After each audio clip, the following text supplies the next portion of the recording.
నమస్తే, నేను Vamsi. Welcome to question hour. అమెరికాలో H1B వీసాపై పనిచేస్తున్న విదేశీ నిపుణులకు ట్రంప్ సర్కార్ మరో షాక్ ఇచ్చేందుకు సిద్ధమవుతోంది. ఉద్యోగం కోల్పోయిన తర్వాత కూడా అమెరికాలో ఉండేందుకు ప్రస్తుతం ఉన్న 60 రోజుల గ్రేస్ పీరియడ్ను ఎత్తివేసే యోచనలో ఉన్నారు ట్రంప్. ఈ ప్రతిపాదన అమల్లోకి వస్తే H1B వీసాదారులు ఉద్యోగం కోల్పోయిన వెంటనే అమెరికాను వదిలిపెట్టాల్సిన పరిస్థితి. ఇప్పటికే కొత్త H1B వీసాపై $1,00,000 రుసుమును విధించింది ట్రంప్ సర్కార్. ప్రస్తుతం లే ఆఫ్లు, ఇతర కారణాల వల్ల H1B వీసాదారులు ఉద్యోగం కోల్పోతే మరో ఉద్యోగం వెతుక్కునేందుకు 60 రోజుల గ్రేస్ పీరియడ్ మాత్రమే అందుబాటులో ఉంటుంది. ఇప్పుడు దీన్ని కూడా ఎత్తివేస్తే జాబ్ పోయిన వెంటనే ఉన్నపలంగా అమెరికాను వీడాల్సి వస్తోంది. అటు వారం క్రితం అమెరికా పర్యటనకు వెళ్లిన రేవంత్ రెడ్డి వీసా ఇంటర్వ్యూ స్లాట్లను పెంచాలని ట్రంప్ సర్కార్ను కోరారు. H1B visa processing, renewals, stamping ప్రక్రియలో ఆలస్యాన్ని తగ్గించాలని యుఎస్ ప్రభుత్వాన్ని రేవంత్ సర్కార్ కోరింది.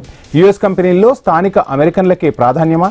ఇకపై వీసా స్టేటస్ మార్చుకోవడం కష్టమేనా? భారతీయ H1B వీసా ఉద్యోగుల భవిష్యత్ ఏంటి? ఈరోజు ఇదే అంశంపై ఐ న్యూస్ క్వశ్చన్ అవర్లో చర్చిద్దాం. ఈ అంశంపై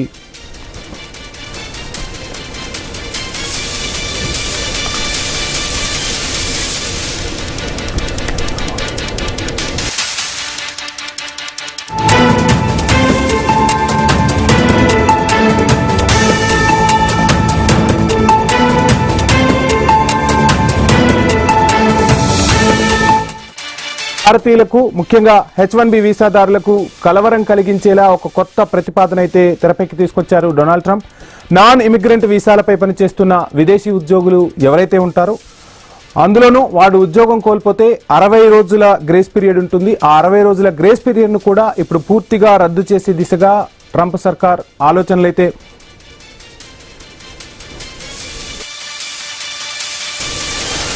ఆలోచనలో ఉన్నట్టుగా తెలుస్తుంది. ప్రస్తుతం federal office of management and budget సమీక్షలో ఉంది. ఈ నిబంధన కానీ అమల్లోకి వస్తే ఉద్యోగం పోయిన వెంటనే కొత్త కొలువు వెతుక్కునేందుకు ఇక ఎటువంటి సమయము ఉండదు. ప్రభావిత ఉద్యోగులతో పాటు వారిపై ఆధారపడిన కుటుంబ సభ్యులు కూడా తక్షణమే అమెరికాను విడిచిపెట్టి స్వదేశానికి తిరిగి వెళ్లేలా ట్రంప్ సర్కార్ కొత్త బిల్లును అయితే తీసుకొస్తుంది. ఇదే అంశానికి సంబంధించి మాట్లాడుదాం. ఈ అంశానికి సంబంధించి మనతో మాట్లాడేందుకు భరత్ రెడ్డి గారు, సీనియర్ విశ్లేషకులు మనకు అందుబాటులో ఉన్నారు. భరత్ రెడ్డి గారు నమస్కారం. నమస్తే అండి. మొన్నేమో సుంకాలు, ఈ రోజేమో H1B వీసా. సో ఏంటి, మొత్తంగా భారతీయులనే టార్గెట్ చేస్తున్నట్లు అనిపిస్తోంది. సో ఎందుకంటే చాలా మంది H1B వీసాపై భారతీయులు ఎక్కువగా ఉన్నారు. టెక్ నిపుణులు ఆందోళనకు గురవుతున్నారు. సో ఏంటి అసలు ట్రంప్ తీసుకునే నిర్ణయాలు ఎంతవరకు మనపై ప్రభావం చూపుతున్నాయి?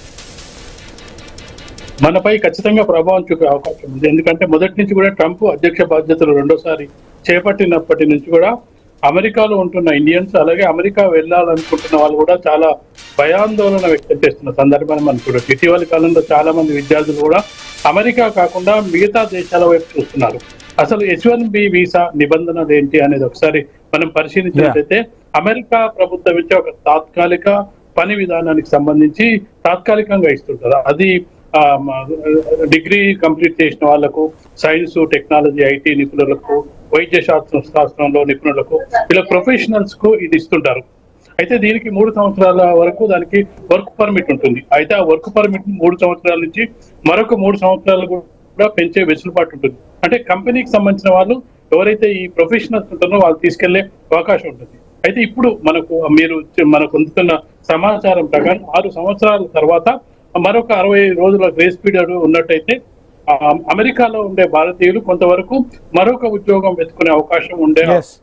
ఎందుకంటే ఒకవేళ అక్కడున్న ఐటీ నిపుణులు కానీ, సైన్స్ అండ్ టెక్నాలజీలో పనిచేస్తున్న వాళ్ళు కానీ ఆ కంపెనీ కనుక వదిలేసినట్టయితే మరొక సంస్థకు వెళ్లే ఒక అవకాశం మాత్రం ఉండేది. ఎందుకంటే ఒక్కసారి అమెరికా వెళ్ళిన తర్వాత ఉద్యోగంలో స్థిరపడ్డ వాళ్ళు చాలా మంది ఉంటారు. కొన్ని కంపెనీస్ ద్వారా వెళ్తూ ఉంటారు. వెళ్ళిన తర్వాత ఆ కంపెనీ టర్మ్, అంటే వాళ్ళు పెట్టుకున్న ఏదైతే ఆ టైం పూర్తవుతుందో ఆ పూర్తయిన తర్వాత వాళ్ళకున్న నాలెడ్జ్ కానీ, వాళ్ళకున్న ప్రొఫెషనల్ స్కిల్స్ కానీ దాని ఆధారంగా మరొక కంపెనీకి షిఫ్ట్ అయ్యే అవకాశం ఉంది. చాలా మంది కూడా కంపెనీల ద్వారా వెళ్తుంటారు. చాలా కంపెనీలు కూడా తీసుకెళ్తుంటాయి. అమెరికాలో పనిచేస్తున్న కంపెనీలకు ఇండియా నుంచి చాలా మందిని ప్రొఫెషనల్ తీసుకెళ్తుంటారు.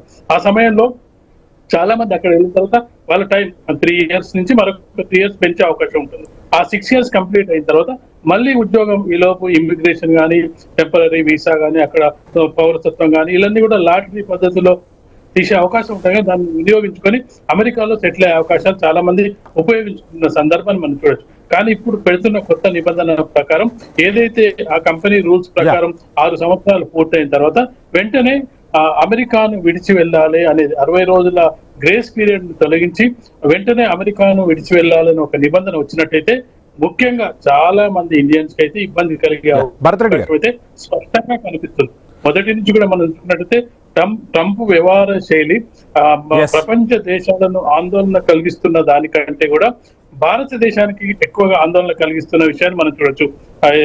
ఏదైతే ట్యాక్సెస్ పెంచడంలో కానీ మిగతా అంశాల్లో కానీ టార్గెట్ చేయడంలో కానీ అన్నిట్లో కూడా ఎక్కువగా ఇబ్బంది పడుతున్న దేశం భారతదేశంగా మనం గమనించవచ్చు. వంశీ భరత్ రెడ్డి గారు, ఇక్కడ కొన్ని అంశాలు మనం చూస్తే ఓవైపు ఎన్నికలు సమీపిస్తున్నాయి ట్రంప్కి, మరోవైపు గత ఎన్నికల్లో కూడా అంటే తను ప్రచారంలో చెప్పింది కూడా మేక్ అమెరికా గ్రేట్ అగైన్ నినాదంతోనే ఆయన ఎలక్షన్స్కి వచ్చారు.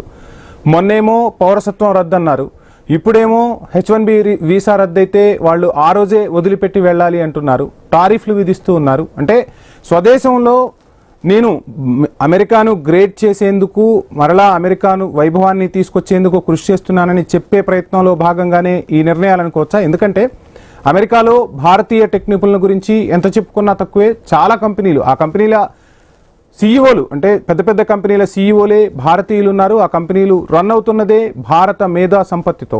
సో అక్కడ అమెరికన్లకు ప్రాధాన్యం కల్పిస్తానని చెబుతున్నా ఇదంతా ఎన్నికల డ్రామాగా మనం చూడొచ్చంటారా? ఖచ్చితంగా ఎన్నికలు జరుగుతున్న సందర్భంలో ఖచ్చితంగా లోకల్ ఫీలింగ్ అనేది ప్రతి చోట కనిపిస్తుంటుంది. అంటే మన దగ్గర కూడా కనిపిస్తుంది. అమెరికాలో గతంలో కొంతవరకు ఆ లోకల్ ఫీలింగ్ తక్కువగా ఉంటుంది. దానికి కారణం ఏంటంటే అమెరికాలో నిపుణుల కొరత కానీ లేకపోతే ఉద్యోగుల కొరత కానీ అంటే విదేశాల నుంచి రాకపోయినట్లయితే వాళ్ళకు వ్యవస్థ లేకపోవడం, అంటే పనిచేసే వ్యవస్థలో మనుషులు తక్కువగా ఉండడంతో కొంతవరకు గతంలో ఉన్న అమెరికా అధ్యక్షులు కొంత చూసి చూడనట్టు ఉండే ధోరణి కనిపించేది. కానీ ట్రంప్ మొదటిసారి అధికారంలో ఉన్నప్పుడు ఇలాంటి నిర్ణయాలు తీసుకోలేదు. మొదటి 4 సంవత్సరాలు అధికారంలో ఉన్నారు. ఆ సమయంలో తన పని తాను చేసుకుంటూ వెళ్ళాడు. మిగతా దేశ అధ్యక్షులు ఏ విధంగా అయితే చేశారో ఆ విధంగా చేయడం జరిగింది. రెండోసారి ఎన్నికల్లో వచ్చినప్పుడు తన నినాదం ఏంటంటే అమెరికా ఫస్ట్ అనే నినాదంతో రావడం జరిగింది. అమెరికా ప్రయోజనాలు కాపాడుతా, అమెరికా యువతకు ఉద్యోగాలు కల్పించాలి, అమెరికా యువత కోసమే నేను పనిచేస్తాను అని ఆ నినాదాన్ని తీసుకోవడం జరిగింది. అయితే అప్పట్లో చాలా మంది అంటే భారతీయులు కూడా ట్రంప్ ను సమర్థించి ఎన్నికల్లో ఓటేసిన సందర్భాన్ని కూడా మనం చూడొచ్చు. ఒకనొక సందర్భంలో ఎన్నికలకు ముందు కూడా మోడీ అక్కడ పర్యటన చేసిన సందర్భాన్ని కూడా చూడొచ్చు. హౌడీ మోడీ నిర్వహించడం జరిగింది. చాలా సందర్భాల్లో మోడీ వచ్చి ప్రచారం చేయడం వల్లనే ట్రంప్ కి ఇక్కడ ఇంకొక అంశం కూడా మాట్లాడుకోవాలి.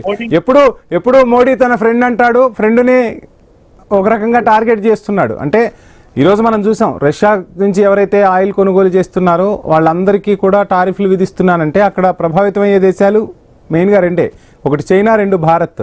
సో భారత్ని అయితే పూర్తిగా టార్గెట్ చేస్తున్నారు, ప్రభుత్వాన్ని టార్గెట్ చేస్తున్నారు అనుకుంటే ఇప్పుడు అమెరికాలో ఉన్న భారతీయులను కూడా టార్గెట్ చేసే నిర్ణయాలు ట్రంప్ ఎందుకు తీసుకుంటున్నారు అనుకోవచ్చు సార్? అంటే భారత్ పట్ల మొదటి నుంచి కూడా అమెరికాకు సానుకూల దృక్పథం లేదు. మొదటి నుంచి కూడా అమెరికా అధ్యక్షులు ఎలా ఉన్నప్పటికీ వాళ్ళు ఎంతసేపు కూడా పాకిస్తాన్, ఇతర దేశాల వైపే ఉండడం జరిగింది. ముఖ్యంగా చూసుకున్నట్లయితే రష్యాతో మనకు చాలా మంచి స్నేహ బంధాలు ఉండడం అనేది అమెరికాకు నచ్చని అంశం. మొదటి నుంచి కూడా కొంతవరకు ఇటీవల కాలంలో మన్మోహన్ సింగ్ వచ్చిన తర్వాత అణు ఒప్పందానికి సంబంధించి కొన్ని సంస్కరణ తేవడం, అమెరికాతో కొన్ని ఒప్పందాలు చేసుకోవడంతో కొంత రిలేషన్స్ బాగుపడ్డట్టు అనిపించినప్పటికీ వాళ్ళకు లోపల మనిషి ఉంటాడు కదా, లోపల వాళ్ళకు ఉండే వ్యతిరేక భావం అలాగే కంటిన్యూ అవుతుంది. అందుకే ఇప్పుడు పాకిస్తాన్ యుద్ధ సమయంలో మనం చూసుకున్నట్టయితే గ్రేట్ లీడర్స్ అంటే యుద్ధాన్ని అమెరికా పాకిస్తాన్ చేతులెత్తేసిన సమయంలో సింధూర్ 1 సమయంలో చేతులెత్తేసిన సమయంలో వాళ్ళు ఇంకా ఓటమి అంచున ఉన్న సమయంలో నేను మధ్యవర్తిత్వం చేసినట్టుగా మోడీ అలాగే మునీర్ని సైనిక అధ్యక్షుడు మునీర్ని ఒకే ఘాటున కట్టి వీళ్ళు ప్రపంచ శాంతికి పాటుపడుతున్నారని చెప్పడం ద్వారా అంటే ఏ విధంగా చూస్తున్నారు అంటే భారత్ ఎంత శాంతి కాముక దేశము, ఎంత అంటే ఇతరులు దాడి చేస్తేనే మాత్రమే భారతదేశం దాడి చేసే అవకాశం ఉంది. ఎప్పుడు కూడా భారత్ బాధ్యతాయుత దేశంగా మొదటి నుంచి కూడా మెలుగుతుంది. ప్రపంచ దేశాల్లో కూడా అలాంటి మెసేజ్ ఇవ్వడం జరిగింది. అంటే ఇప్పుడు మోడీ ఉండొచ్చు, రేపు ఇంకోరు ఉండొచ్చు, రేపు ఈరోజు బీజేపీ ఉండొచ్చు, రేపు కాంగ్రెస్ ఉండొచ్చు. ఒక విదేశీ విధానానికి సంబంధించి ఒక సమగ్రత పాటిస్తూ వస్తుంది. అంటే మనం ఎప్పుడు కూడా ఇతర దేశాల మీద దాడి చేయదు. మనకు అణు విద్యుత్ కేంద్రాలు ఉన్నప్పటికీ, సామర్థ్యం ఉన్నప్పటికీ మనం మొదటిగా ప్రయోగాన్ని మనం చేయకూడదు అని సెల్ఫ్ రిస్ట్రిక్షన్ పెట్టుకున్న ఏకైక దేశం ఏదైనా ఉందంటే భారతదేశం. ఇతర దేశాలు ఆ సెల్ఫ్ రిస్ట్రిక్షన్ పెట్టుకోలేదు. అయినప్పటికీ పాకిస్తాన్ ను భారత్ ను ఒకే ఘాటును కట్టడానికి ప్రయత్నం చేయడం, అంటే మన స్థాయిని తగ్గించడానికి ప్రయత్నం చేయడం అనేది ట్రంప్ కు మొదటి నుంచి అలవాటు ఉంది. భరత్ రెడ్డి గారు, అంటే మీరు చెప్తున్నట్టుగా అమెరికా ఎప్పుడు కూడా భారత్తో నోటితో నవ్వుతుంది, నొసటితో వెక్కిరించే విధానాన్ని ఏ అధ్యక్షులున్నా ఆఫందానే ఫాలో అవుతుంది. ఇప్పుడు రేవంత్ వెళ్ళారు, మాట్లాడుతున్నారు, అక్కడ H1B వీసాలకు సంబంధించి కానీ ఇంకా సరళతరం చేయమని అడుగుతూ ఉన్నారు. ప్రధాని మోదీ కూడా అడుగుతున్న పరిస్థితి. ఈ ప్రభుత్వాధినేతలు తీసుకునే నిర్ణయాలు కాసేపు పక్కన పెడితే ఈరోజు ప్రతి ఇంటి నుంచి కూడా ఒకళ్ళు అమెరికాలో ఉంటున్న పరిస్థితి కనిపిస్తోంది. ఉద్యోగాల కోసం చాలామంది ఈ సంవత్సరం కాస్త తగ్గింది, కానీ గత సంవత్సరం అయితే అసలు శంషాబాద్ ఎయిర్పోర్టా లేదా శంషాబాద్ బస్ స్టాండా అన్న తరహాలో మనం చూసాం. సో అంతమంది విదేశాలకు వెళ్ళారు చదువుకోవటం కోసం. అక్కడికి వెళ్ళిన వాళ్ళు అంటే డాలర్లలో చెల్లించినప్పుడు ఆ డాలర్లే సంపాదించాలి, డాలర్ డ్రీమ్స్ అనేవి ఎక్కువగా పెరిగిపోయాయి మన భారతీయులకు. అందులోనూ తెలుగు రాష్ట్ర వాళ్ళకైతే ఇక డాలర్ డ్రీమ్స్ అనేవి అందరికీ ఉన్నదే. వాళ్ళ పరిస్థితి ఏంటి అంటే అక్కడికి వెళ్ళి చదువుకొని ఆ చదువు ముగించుకొని ఇటు రావటమేనా? 60 రోజులు గ్రేస్ పీరియడ్ పెట్టడంతో అటువంటి వాళ్ళు నష్టపోయే పరిస్థితి లేదా? ఎందుకంటే మధ్యతరగతి కుటుంబాలు కూడా బ్యాంకు లోన్లు తీసుకొని అక్కడికి వెళ్తే వాళ్ళ భవిష్యత్తు బాగుంటుంది, రేపు పిల్లలు మంచిగా ఒక ఉద్యోగంలో స్థిరపడతారన్న ఆశతో పంపిన తల్లిదండ్రులకు ఇప్పుడు తీసుకుంటున్న నిర్ణయాలు కాస్త మింగుడుపడిన అంశాలే కదా. ఖచ్చితంగా. కానీ ట్రంప్ తీసుకున్న నిర్ణయాలు సెనేట్ వాళ్ళ సభ అంటే పార్లమెంట్ సభ, మనలాగా పార్లమెంట్ సభ ఎంతవరకు ఆమోదిస్తుంది, దాని మీద వ్యతిరేకత. ఇంకా చాలా సందర్భాల్లో ట్రంప్ తీసుకున్న నిర్ణయాల్లో చాలా వ్యతిరేకత వెళ్ళడం జరిగింది. యుద్ధ సమయంలో కూడా యుద్ధం తాత్కాలికంగా 60 రోజుల తర్వాత అతను సెనేట్ ఆమోదం తీసుకోవాల్సి ఉండే, అది నెరవేరకపోవడంతో యుద్ధాన్ని కొంతవరకు తగ్గించాల్సిన పరిస్థితి వస్తుంది.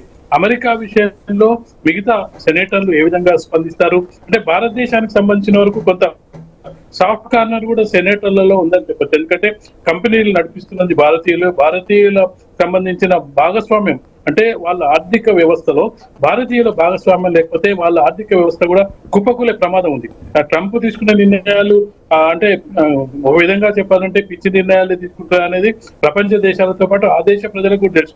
అందుకే ఇరాన్ యుద్ధ సమయంలో కూడా ఆ దేశంలోనే వ్యతిరేకత రావడం జరిగింది. యుద్ధాన్ని ఆపాల్సిందిగా ఇప్పుడు ఇరాన్ లోనేమో అక్కడ ఉన్న అధ్యక్షునికి ఎంత వ్యతిరేకత ఉన్నప్పటికీ యుద్ధ సమయంలో అతనికి మద్దతు లభించడం జరిగింది. కానీ అమెరికాలో చూసుకున్నట్టయితే ట్రంప్ కు వ్యతిరేకంగా ఉద్యమాలు చేయడం జరిగింది. కాబట్టి ఖచ్చితంగా ఈ నిర్ణయాన్ని ఎంతవరకు ఆ సెనేట్ ఆమోదిస్తుంది, ఎంతవరకు దాన్ని అప్లై చేస్తుందని చూడాల్సిన విధంగా ఏది ఏమైనా మనకు కనిపిస్తున్న అంశం ఒకటి ఏంటంటే ఖచ్చితంగా భారత్ వ్యతిరేక నిర్ణయాలను మాత్రం ట్రంప్ చేస్తున్నారు, ప్రోత్సహిస్తున్నారు. తను అమెరికా అధ్యక్షుడిగా ఉన్నంత వరకు అయితే భారతీయులకు ఇబ్బందికర పరిస్థితి ఉండే అవకాశం ఉంది. దాంతో పాటుగా భారత ఆర్థిక వ్యవస్థకు సంబంధించి కూడా కొంతవరకు ఇబ్బంది కలిగే అవకాశం ఉంది. ఒక ఓటు బ్యాంక్ భారతీయ సంబంధించిన వాళ్ళు ఒక ఓటు బ్యాంక్ గా ఉన్న సందర్భాన్ని మనం చూడొచ్చు. భారతీయులను ప్రసన్నం చేసుకోకుండా అక్కడ గెలవలేము అనే ఒక థీరీ కూడా అక్కడ ఉంది. దీన్ని దృష్టిలో పెట్టుకొని లోకల్ అనే ఫ్యాక్టరీ అవకాశం కూడా కనిపిస్తుంది. అంటే భారతీయుల వల్లనే మనం కాకుండా మనం అంటే అమెరికా ఫస్ట్ అమెరికాను లోకల్ అని తీసుకురావడం ద్వారా వీళ్ళని సైడ్ లైన్ చేయాలని ఒక ఆలోచన కూడా ట్రంప్ ఉండే అవకాశం ఉంటుంది. గతంలో భారతీయుల ఓట్ల కోసం వెంపర్లాడిన ట్రంప్ ఇప్పుడు అమెరికా ఓటర్ల కోసం వెంపర్లాడుతున్నట్టుగా మనకు కనిపిస్తుంది. భరత్ రెడ్డి గారు, అంటే 60 రోజుల గ్రేస్ పీరియడ్ తీసుకురావటం, అటు కంపెనీలు కూడా చాలా కంపెనీలు కూడా భారతీయులపై ఆధారపడ్డాయి. భారతీయుల మేధస్సు గురించి అక్కడ కూడా పెద్ద ఎత్తున చర్చ సాగుతూ ఉంది. ఆ కంపెనీలు ఏమైనా అటు ట్రంప్ పై కానీ సెనెట్ పై కానీ కాస్త ఒత్తిడి తీసుకొచ్చే అవకాశం ఉంటుందా H1B వీసాకు సంబంధించి? ఖచ్చితంగా వాళ్ళు నష్టపోతున్నప్పుడు ఖచ్చితంగా కూడా ప్రభుత్వంపై ఒత్తిడి తీసుకొచ్చే అవకాశం ఉంది. కంపెనీలు షిఫ్ట్ చేసే అవకాశం ఉంది. ఇప్పుడు గ్లోబలైజేషన్ వచ్చిన తర్వాత అదే కంపెనీలు తెచ్చి భారతదేశం మరో చోట పెట్టొచ్చు. వాళ్ళకి కావాల్సింది పని కావాల్సింది, వాళ్ళు దాని ద్వారా లబ్ధి కావాలి. ఇప్పుడు ఒక వ్యాపారం చేసేవాడు ఇక్కడ నడవకపోతే మరొక చోట పెడతాడు, అంతే తప్పితే అక్కడే పెట్టుకోవాలని లేదు. అక్కడ అమెరికన్లతో ఎంత పని చేయించాలో అక్కడ పని చేయిస్తాడు. మిగతా ఇండియన్స్ ఇబ్బంది ఉంటే ఇండియన్స్ తోటి ఇండియాలో ఏ విధంగా పని చేసుకోవాలో ఇండియాలో మరో బ్రాంచ్ ఓపెన్ చేసే అవకాశం ఉంది. ఎందుకంటే మనకు చాలా మంది కూడా మనకు ఐటీ నిపుణులు ఏం చేస్తున్నారు, రాత్రుల్లో పనిచేస్తున్నారు. వాళ్ళు మనం డే అంతా పడుకుంటే వాళ్ళు నైట్ పనిచేస్తున్నారు. అక్కడ మనకి ఇక్కడ డే అవును, అక్కడ నైట్ అవుతుంది, ఇక్కడ డే అవుతుంది కాబట్టి వాళ్ళు చేస్తారు. ఖచ్చితంగా వాళ్ళు ఎవరైతే వాణిజ్య వ్యాపార సంస్థల వాళ్ళు ఉన్నారో ఖచ్చితంగా వాళ్ళ వ్యాపారాన్ని కుదేలు చేసుకునే అవకాశం లేదు. ఖచ్చితంగా వ్యాపారానికి సంబంధించి ఇబ్బంది ఏర్పడ్డ సందర్భంగా ఖచ్చితంగా సెనేట్ మీద ఒత్తిడి తెస్తారు, ట్రంప్ మీద ఒత్తిడి తెస్తారు. ఏ ఒత్తిడి పని చేయనప్పుడు ఖచ్చితంగా వాళ్ళ వ్యాపారాన్ని షిఫ్ట్ చేసే అవకాశం ఉంది. దాని ద్వారా భారతదేశం ఎప్పుడైనా క్రైసిస్ వచ్చిన ప్రతి సందర్భంలోనూ మరింత బలీయంగా తయారవుతున్న సందర్భాన్ని మనం చూడొచ్చు. అంటే విదేశీ విధానానికి సంబంధించి ఇతర దేశాల వాళ్ళు ఇబ్బంది పెడుతున్న ప్రతి సందర్భంలోనూ వీళ్ళు సొంతంగా ఏ విధంగా మన వ్యవస్థను నిర్మించుకోవాలనే ఒక క్రమాన్ని అయితే సృష్టించుకుంటున్నారు. భారత విదేశీ విధానం అంటే నెహ్రూ కాలం నుంచి ఏ విధంగా నడుతుందో ఆ విధంగానే నడుస్తుంది, స్వతంత్రంగానే ఉంటుందని చెప్పొచ్చు.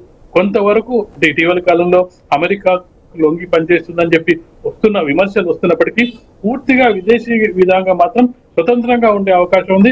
విదేశాంగ శాఖ ద్వారా కూడా ఒత్తిడి తెచ్చే అవకాశం ఉంది. అక్కడ కంపెనీలే కాదు, విదేశాంగ విధానానికి సంబంధించి మోడీనే చెప్పాల్సిన పని లేదు. విదేశాంగ వ్యవస్థలో చాలా మంది నిపుణులు పనిచేస్తుంటారు, వాళ్ళందరూ కూడా అక్కడ ఒత్తిడి తెచ్చే అవకాశం ఉంటుంది. ఖచ్చితంగా కూడా ఒక దేశానికి ఇబ్బందికర పరిస్థితులు ఎదురైనప్పుడు ఖచ్చితంగా కూడా దేశంలోని పౌరులతో పాటుగా ప్రభుత్వాలు కూడా చేస్తూ ఉంటాయి. కాబట్టి ఖచ్చితంగా ఈ నిబంధన వచ్చే అవకాశం ఉన్న సందర్భంలో దాని నుంచి ఏ విధంగా బయటపడాలి, నిజంగానే ఆ విధంగా పైన పరిస్థితి వచ్చినట్టయితే దాన్ని ఏ విధంగా ఎదుర్కోవాలని చెప్పి అక్కడ భారతీయులు కానీ అలాగే అక్కడ ఉన్న సంస్థలు కానీ నిపుణులు కానీ ఆలోచించే అవకాశం అయితే మనకు కనిపిస్తుంది స్పష్టంగా. భరత్ రెడ్డి గారు, ఇంకొక అంశం మనం మాట్లాడుకుంటున్నాం. ఎప్పుడు కూడా అమెరికా అని చాలా మంది అమెరికా వైపు వెళ్తున్నారు, కానీ గత సంవత్సరం నుంచి కాస్త మార్పులు గమనిస్తూ ఉన్నాం. తెలుగు రాష్ట్రాల్లో కావచ్చు, భారతీయుల్లో కావచ్చు, అమెరికా కాకుండా మిగతా రాష్ట్రాలకు మిగతా దేశాలకు కూడా వెళ్ళే ప్రయత్నం చేస్తూ ఉన్నారు.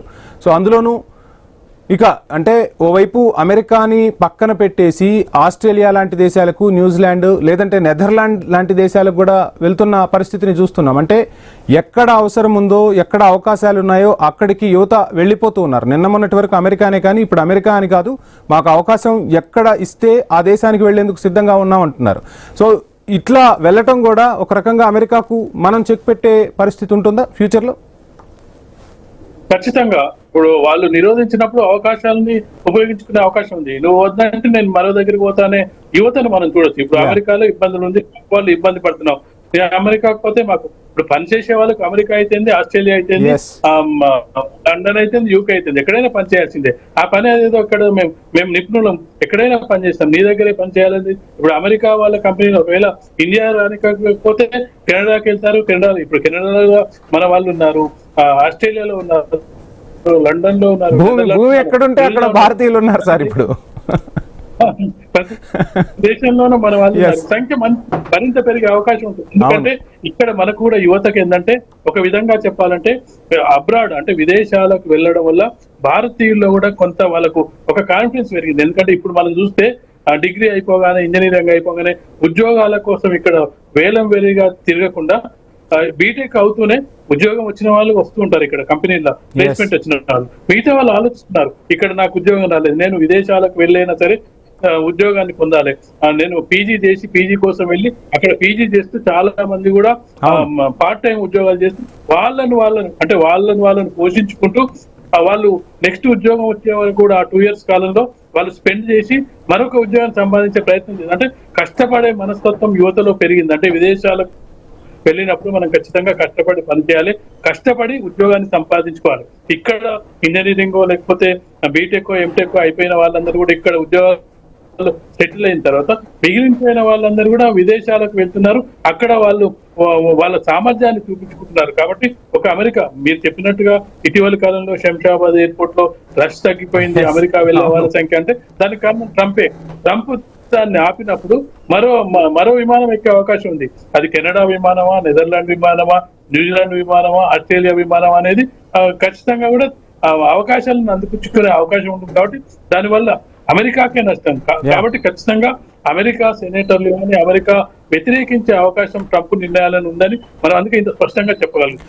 కానీ భరత్ రెడ్డి గారు, ఇక్కడ చాలా సార్లు మనం ఆలోచించుకోవాల్సిన అంశం ఏంటి అంటే మేధో సంపత్తి కూడా తరలిపోతుంది. సో విదేశీ మారక నిల్వలు ఇక్కడికి వస్తున్నాయని సంబరపడుతూ ఉన్నాం, కానీ ఇక్కడే అవకాశాలు కల్పిస్తే భారతీయ యువతకు సో స్టార్టప్స్ కావచ్చు, లేదంటే వాళ్ళకు కావాల్సిన పెట్టుబడుల ప్రోత్సాహకాలు కావచ్చు, వారి ఆలోచనలకు ఒక రకంగా ఒక రూపం కల్పించే ప్రయత్నాలు కావచ్చు ప్రభుత్వాలు చేస్తే భారత్లో ఒక రకంగా స్టార్టప్స్ ముందుకొస్తే ఉద్యోగ కల్పన జరుగుతుంది. ఆ దిశగా ప్రభుత్వాలు ఎందుకు ఆలోచించట్లేదంటారు? లేదు, తీసుకొస్తున్న సంస్కరణలు సరిపోవట్లేదంటారు? తీసుకొస్తున్న సంస్కరణలు సరిపోవట్లేదు. నిజం చెప్పాలంటే భారతదేశం అంటే పెద్ద దేశం, 150 కోట్లున్న జనాభా. దాన్ని ఇప్పుడు అమెరికా ఎంత 30 నుంచి 40 కోట్లున్న జనాభా, దానికి మూడింతలు 4 మన దగ్గర జనాభా పెరిగిపోయింది. అంటే ప్రతి దాన్ని కూడా ప్రభుత్వం తీర్చలేని సందర్భం ఏర్పడింది. ఎందుకంటే ఇప్పుడు వెంటనే ఇప్పుడు యువత ఎట్లయిందంటే మాకు ఇమీడియట్ గా మేము సెటిల్ అవ్వాలనుకుంటున్నారు. వెంటనే అంటే స్టార్ట్అప్ వల్ల దానికి టైం పడుతుంది. అంటే వెంటనే సెటిల్ అయ్యే అవకాశం ఉంది. ఇప్పుడు మనం ఇటీవల కాలంలో చూస్తున్నాం, ఇంజనీరింగ్ చేసిన వాళ్ళు ఇప్పుడు ఎంబీబీఎస్ కి కొంతవరకు ప్రాధాన్యత అంటే దానికి క్రేజ్ తగ్గిందని చెప్పొచ్చు. ఎంబీబీఎస్ చేయడం వల్ల వాళ్ళు 6 ఏళ్ళు కష్టపడాలి, తర్వాత పీజీ చేయాలి, దాదాపు వాళ్ళు సెటిల్ అవడానికి 10 ఏళ్ళు పట్టే అవకాశం ఉంది. అదే ఇంజనీరింగ్ చేసినట్టయితే 4 years కంప్లీట్ అయితే మంచి టాలెంట్ ఉండి మంచి కాలేజీలో చేరినట్టయితే 4th year వాళ్ళకు 4th సెమిస్టర్ లోనో 5th సెమిస్టర్ లో వాళ్ళకు ప్లేస్మెంట్ కూడా ఇస్తుంది. వాళ్ళు ఇట్లా కంప్లీట్ అయ్యే ఉద్యోగంలో లాస్ట్ సెమిస్టర్ కూడా ఎగ్జామ్స్ రాసే లోపలనే వాళ్ళు ఉద్యోగంలో సెటిల్ అవుతున్నారు. అంటే జస్ట్ 23, 24, 25 years వాటిలో సెటిల్ అయిపోతున్నారు. అంటే వెంటనే ఉద్యోగంలో సెటిల్ అయిపోవాలి, వెంటనే వాళ్ళు ఆర్థికంగా బలపడాలనే యువత ధోరణి మారిపోయింది.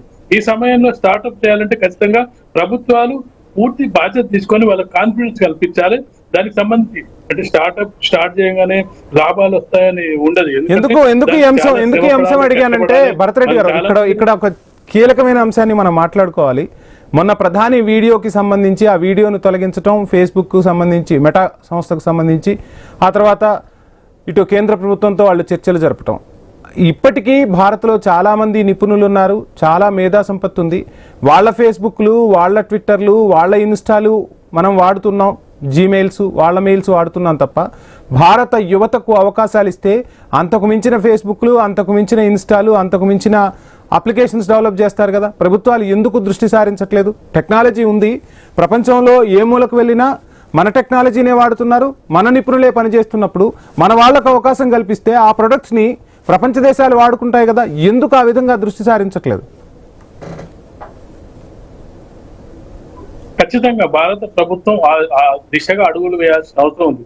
ప్రధాని చెప్పడం జరిగింది, మీరు ఉద్యమాలు చేయడమే కాదు సొల్యూషన్ కూడా ఆలోచించండి చెప్పడం జరిగింది. అంటే దీని ద్వారా ఏ విధంగా సమస్యను పరిష్కరించాలని చెప్పి ఒక పిలుపునివ్వడం జరిగింది. అంటే సమస్యను లేవనెత్తడం ఈజీనే, కానీ దానికి ఒక పరిష్కారాన్ని కూడా చూపించే ప్రయత్నం మీరు చేయాలని చెప్పి యువతకు పిలుపుని ఇవ్వడం జరిగింది. అది ఒక మంచి ప్రతిపాదన. ఎందుకంటే మనం ఎప్పుడు కూడా ఒక విమర్శ చేస్తుంటాం, ఒకటి ఇది పని జరగలేదు, అది పని జరగలేదు అని చెప్పి, అది మానవ సహజం. కానీ ఈ పని జరగలేదని చెప్పడం ఎంత ముఖ్యమో, ఈ విధంగా పని జరుగుతుంది మీరు చేసి చూపించండి అని చెప్పి ఒక సలహాను సూచన ఇవ్వడం కూడా ముఖ్యమైన అంశం. ఆ విధంగా కనుక ఒకవేళ యువత ముందుకు వచ్చినట్టయితే ఖచ్చితంగా దానికి ప్రభుత్వాలు సహకరించాల్సిన అవసరం ఉంది. అంటే ఇటీవలి కాలంలో అంటే ఎన్డీఏ ప్రభుత్వం వచ్చిన తర్వాత స్టార్ట్అప్స్ అని పెట్టడం జరిగింది. స్టార్ట్అప్ ద్వారా మీరు ఎంటర్ప్రైనర్ గా నిలదొక్కుకోవాలని చెప్పడం జరిగింది, కానీ అది ఆశించిన స్థాయిలో జరగడం లేదు. అంటే ఇంకా పెద్ద మెత్తలు జరగాల్సిన అవసరం ఉంది. అంటే యువత ఎక్కడ అవకాశాలు ఉన్నాయి, వాళ్ళు దేనిపై విస్తరించారు, మనం దేనికి సపోర్ట్ చేయాలి. అంటే యువత ఒకవైపు వెళ్తుంటే మరొక వైపున స్టార్ట్అప్స్ పెట్టడం వల్ల లాభం. యువతకు కావాల్సిందే అంటే వాళ్ళు దేనిలో నిష్ణాతులు, వాళ్ళకు ఏది ఇస్తే వాళ్ళు దాంట్లో విజయం సాధిస్తారు అనే దాన్ని ప్రభుత్వం గ్రహించాల్సిన అవసరం ఉంది. వాళ్ళకు అనుగుణంగా అంటే నిర్ణయాలు కూడా యువతకు ఉపాధి అవకాశాలకు కావాల్సిన విధంగా విధానాలను మార్చాల్సిన అవసరం ఉంటుంది. ప్రభుత్వం మేము ఇన్ని ఉద్యోగాలు ఇచ్చాము, ఇన్ని స్టార్ట్అప్ ఇచ్చాము, అది కాదు నీకేం కావాలి అంటే యువత ఇది నేను చేయగలం అన్నప్పుడు దానికి వాళ్ళు ప్రభుత్వం సహకరించాల్సిన అవసరం ఉంది, ప్రోత్సహించాల్సిన అవసరం ఉంది, ఆర్థికంగా బలోపేతం చేయాల్సిన అవకాశం ఉంది. అప్పుడు వాళ్ళు వాటిని ముందుకు తీసుకెళ్లే అవకాశం మనకు కనిపిస్తుంటుంది. Right sir, thank you Bharath Reddy garu, మీరు పార్టిసిపేట్ చేసినందుకు క్వశ్చన్ అవర్లో. సో మొత్తంగా H1B వీసాకు సంబంధించి 60 రోజుల గ్రేస్ పీరియడ్ను తొలగించడంపై అటు ఆందోళన వ్యక్తమవుతున్న ట్రంప్ తీసుకున్న నిర్ణయాలు సెనెట్లో ఆమోదం పొందుతాయా? అదేవిధంగా కోర్టు నుంచి కూడా మొట్టికాయలు తింటున్న ట్రంప్కు ఈ విషయంలో కూడా కోర్టు ఏం చెప్పబోతోంది? మేక్ అమెరికా గ్రేట్ అగైన్ అనే నినాదంతో మరోసారి ఎన్నికల అస్త్రంగానే వీటన్నింటినీ ట్రంప్ వాడుకోబోతున్నారా అనేది తెలియాలంటే మరికొద్ది రోజులు వేచి చూడాల్సిందే. ఇది వాళ్ళ క్వశ్చన్ అవర్. Stay tune.